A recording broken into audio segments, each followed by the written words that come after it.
மழை வரும் பொழுது ஆகாப் போகிறார். ஆகாப் போகிறதற்கு முன்பாக எலியாவின் மேலே கர்த்தருடைய கரம் இருந்தபடியினால ஆகாபுக்கு முன்பாக ஓடினான்னு வசனம் சொல்லுகிறது. இப்ப ஆகாப் முதல்ல போய் அவர் ஜனங்களை பார்த்துட்டா என்ன சொல்லுவாரு? நீங்க மலைக்காக தானே ஜெபம் பண்ணீங்க, மலையை தானே கேட்டீங்க. அந்த மலை வந்துட்டு மீண்டும் அந்த ஆகாப் பாகாலுக்கு நேராய் திருப்பி விடாத படிக்கு, மீண்டும் தேவ ஜனங்களை விக்கிரகத்திற்கு நேராய் திருப்பி விடாத படிக்கு ஆகாப்பை தடை செய்யும்படியாக எலியா முன்பாக ஓடுகிறார்.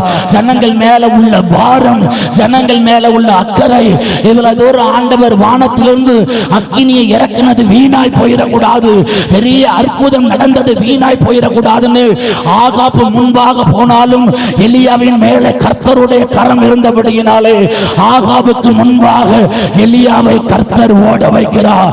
இந்த முறை எதுவும் மிஸ் ஆகாது, இந்த முறை எதுவும் தாமதிக்காது. ஓ, எலியாவை கொண்டு ஜனங்களை தேவனிடத்தில் கர்த்தர் நிரந்தரமாய் திருப்பதற்கதா நல்ல கையை தட்டி ஒரு அபிஷேகம் இறங்கி வருகிறது. எலியாவே, உன்னுடைய காலை நான் தீவிரப்படுத்துகிறேன். ஆகாபுக்கு முன்பாக ஓடத்தக்கதாய், ஜனங்களை தேவனிடத்தில் திருப்பத்தக்கதாய் ஒரு பெரிய அபிஷேகம், ஒரு வல்லமை உன்னை நிரப்ப போகிறது. அல்லேலூயா. அதிகாலையில ஜெபம் பண்ணிட்டு இருக்க அந்த வார்த்தையை கொண்டு பேசுகிறா, இருதயத்தில் ஒரு அக்கினி மூழுகிறது. ஆமென். ஏன் முந்தி ஓடணும், ஏன் முன்பாக ஓடணும் சொல்லி தியானிக்கும் பொழுது ஆண்டவர் பேசுகிறார், பிசாசு எந்த டெக்னாலஜி கொண்டு வந்தும் ஜனங்களை அவனிடத்தில் திருப்பி விடுகிறார். உங்களுக்கு ஒரு காலத்தில் செல்போனை பேசுவதற்கு மட்டும்தான் பயன்படுத்தணும், வெறும் பட்டன் செல்போன் தான், பேசுவதற்கு மட்டும் பயன்படுத்தின செல்போனு சினிமா தியேட்டருக்கு அலைஞ்சு அலைஞ்சு போய் பார்த்த காலம் போய் செல்லிலே சினிமா பார்க்கலாம். புரியுதா உங்களுக்கு? மதுபானத்தில் நம்ம மதுபானம் குடிக்கிறவங்களுக்கு கவனிச்சீங்கன்னா, பார்ல போய் ஒயின் ஷாப்ல போய் வரிசையில் நின்று வாங்குறவங்க அந்த கூட்டம் இப்போ குறைந்து ஆன்லைன்ல புக் பண்ணி வீட்டில் வச்சு சரக்கு அடிக்கிற நிலைமை வந்துருச்சு. இப்ப என்ன இந்த காலத்துல நடந்து கொண்டிருக்கிறதுன்னு பார்த்தா, பிசாசு பயங்கரமா முன்பாக எழுந்து ஓடிக்கொண்டிருக்கிறான். அவனுக்கு சமமா அல்ல, அவனுக்கு முன்பாக நாம ஓடினால் மட்டுமே இந்த காலத்துல ஜெயம் எடுக்க முடியும். அல்லேலூயா. பயங்கரமான அட்வான்டேஜ் வளர்ந்து கொண்டிருக்கிறது.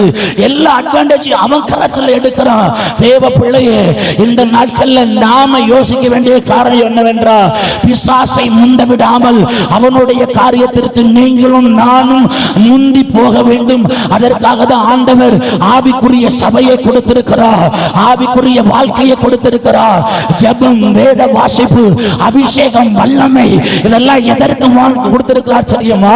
எதற்கு ஒன்று ஆவியில நிரப்பி வைத்திருக்கிறார் தெரியுமா?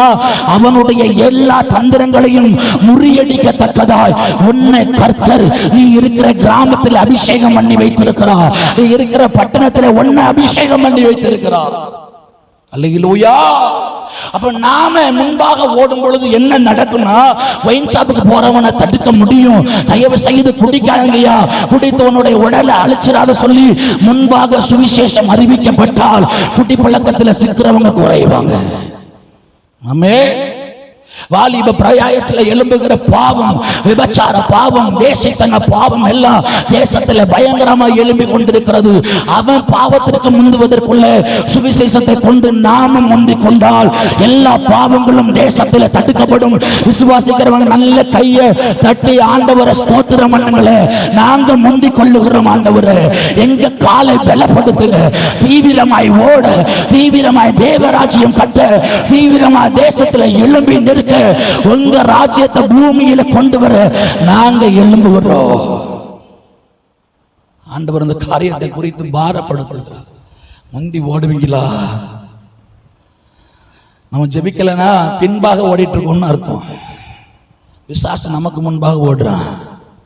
சுவிசேஷம் அறிவிக்கலனா நம்ம பின்னாட ஓடிட்டு இருக்கோம்னு அர்த்தம். பிசாசு முன்னாடி ஓடுறான். ஜனங்களை சத்தியத்துல நடத்தலைன்னா சபை பின்பாக ஓடிக்கொண்டிருக்குதுன்னு அர்த்தம். விசுவாசம் முன்னாடி போயிட்டு இருக்கிறான். அவனுடைய எல்லா வல்லமைகளையும் முறியடிக்கத்தக்கதாய் ஆண்டவர் இன்னைக்கு பேசுகிறார், நீ முன்பாக ஓடு. வசனம் புரிஞ்சவங்க ஒரு ஆமேன் சொல்லுங்களேன். அல்லேலூயா.